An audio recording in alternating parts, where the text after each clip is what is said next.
Good morning. It's Friday, December 3rd, and the clock is ticking because today the United States will run out of money. If our lawmakers fail to pass a bill to keep things open, that's exactly what happens.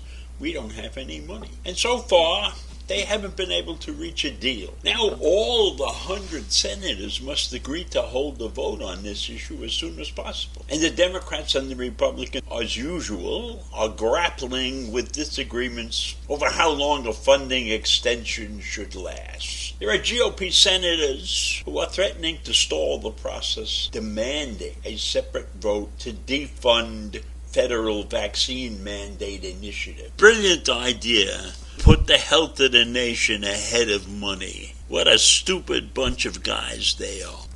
Now, if they do that, if they defund federal mandate vaccine initiatives, that'll mean that the states can control all of the mandates associated with the vaccinations. And that also means that many states will not have any mask mandates or anything to protect their citizens. And Omicron, the latest variation, has arrived in the country. And he can't wait to get his hands on people who are unvaccinated. He will be ripping this country apart.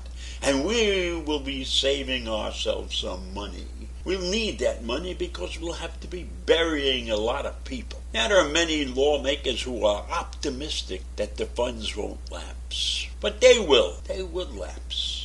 Because that's the shape of this country, right? We are unable to work together. And if those funds lapse, then you will have millions of military members and other government workers who will not get paid. And they will have to work without pay if things drag on. And that's not a good thing. That's not good for morale. That's not good. Of course, there's one good thing that may happen, and that will be that gun permit applications would also be affected. So yes, let's stop the payments. Let's hold back the money so that people can't buy guns. Maybe that's not a bad idea, given the fact that there are so many mass shootings running loose. We got this 15-year-old kid in Michigan who planned an attack and killed people and shot up many more, and they're investigating that. But that's not the point. The point is we can't get together. We can't fund this country. So what are we going to do? This is not something that the public had anything to do with it. We're left out of this whole situation. This is not something that we vote for.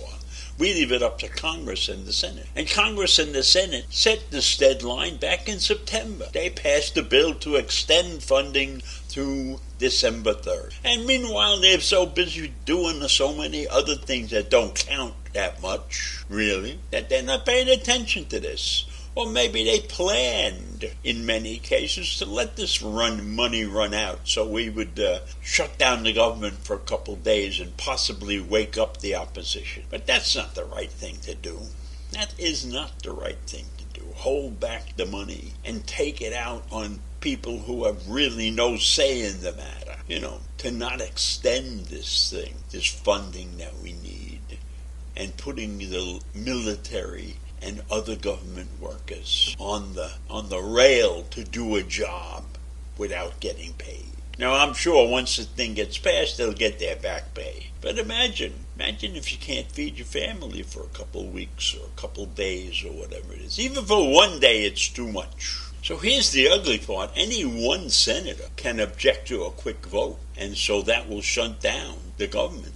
That's a terrible situation. But meanwhile, Chuck Schumer says he doesn't expect it's going to last long. Well, one day is too long. So let's get their act together. What are they going to do? Every member has to get up and say, yes, they're going to vote to extend the money. But knowing these senators, they're not going to do that. At least two of them have openly said, we're going to shut the country down. for a couple of days just to show people we mean business. That would be Ted Cruz and his crony from Kansas. So the way it looks right now is that Republican senators are probably going to slow the action down, so to speak, unless the Democrats accept their demands. And I don't think the Democrats want to accept their demands right away anyhow. So they won't accept the demands. The Republicans will have these demands out there and nobody will get paid. And we will be shut down for maybe a week or so, and that'll teach everybody a lesson. Except the Republicans are still going to get paid. Somehow or other the senators and the congressmen will get paid. You can bet your bottom dollar on that. They're not giving up their pay. It may take them a little longer, but they're all well fixed. They got campaign funding lying around that they can spend if they need it. You know, they don't give a shit about the rest of the country, these guys.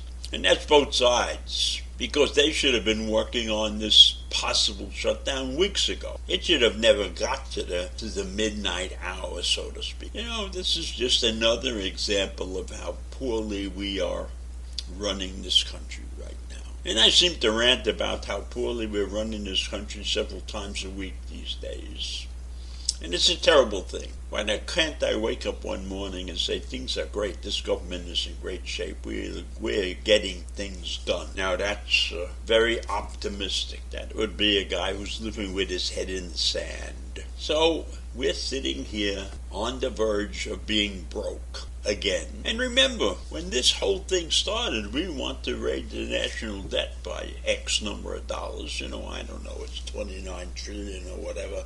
Such a big number. Too many zeros. But we didn't do that. We had this extension. And for some reason, then people just forget about what they're going to do and they let the extensions run out. And we go through this exercise of shutting down and then not paying people for a couple of weeks, and then we open it up again and we pay them. It's a piss poor way to run a country when we have so many other issues that we have to take care of. So also, the GOP leadership basically says that they don't want to shut down, but it's going to take some time to get all of their members in a row, get them all lined up so they're all on the same side. And that's impossible to do. That's impossible. These guys don't listen to anybody. They have their own agendas, and we can see that all the time on both sides. This is not a Republican issue, and it's not a Democrat issue. It's a government issue.